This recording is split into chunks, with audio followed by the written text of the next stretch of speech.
MPs here in France have restarted their long drawn-out efforts to pass the national budget.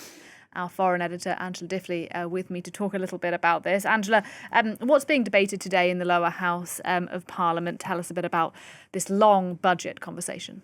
Yes, so at the end of last year, the very bickering, fractious Parliament were unable to vote on a budget, and so the 2025 budget was rolled over.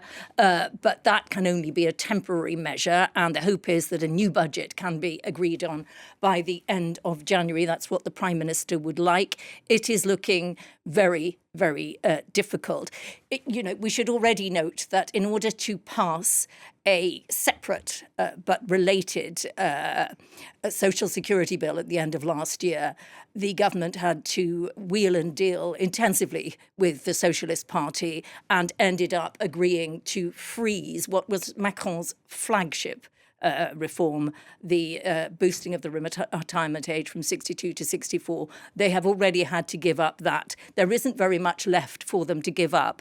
And amidst the bickering and the failure to agree amongst this very divided Parliament, there have been endless attempts to reinstate public spending, to introduce, to lower taxes.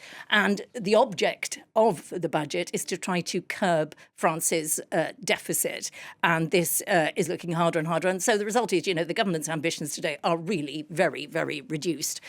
They had a 5.4% of GDP deficit. They're hoping now maybe to get it down to 5 at best. Their biggest hope is to not worsen the deficit rather than do anything to curtail it. But even that is a massive difficulty for the government. And at the beginning of this, the Prime Minister, Sébastien Lecornu, undertook, more or less pledged, not to use the vital tool of Article 49.3, it's called in France, this tool that we talk about very often, which allows a budget to be passed without a vote in Parliament. It subsequently triggers a vote of confidence. He said, I will not use that. It's looking like he might have to. That, of course, would trigger a vote of no confidence, a vote of confidence anyway. Word has it that Emmanuel Macron is pressuring him to use a different mechanism, which is rarely used, called Article 47, under which Emmanuel Macron could sign an ordinance and the budget would be passed, because Macron is getting increasingly worried about the effect on the markets of all of this. It is simply going on, and the budget discussions appear to be going round in circles. It does not look good for the French economy around the world. OK, so you mentioned the markets then. What about the wider political impact of this impasse? Yeah, one of the other things that Sébastien Lecornu is doing is brandishing the idea that if we can't agree on this budget, then I will dissolve Parliament. We all know what a massive disaster that was in June 2024 when Macron decided to do it. He himself doesn't still acknowledge that it was a mistake. He says it was a misunderstood action, but it has led to continued chaos.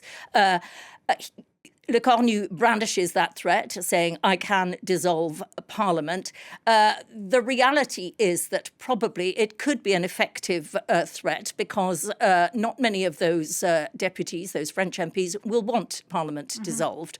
The Front National are likely to win in terms of popularity, but we've just been hearing the legal difficulties of Marine Le Pen and the position that puts the party leadership in. They're not really that keen for it right now, although they profess to be keen, and all of the other parties are not keen simply because they know they wouldn't do so well.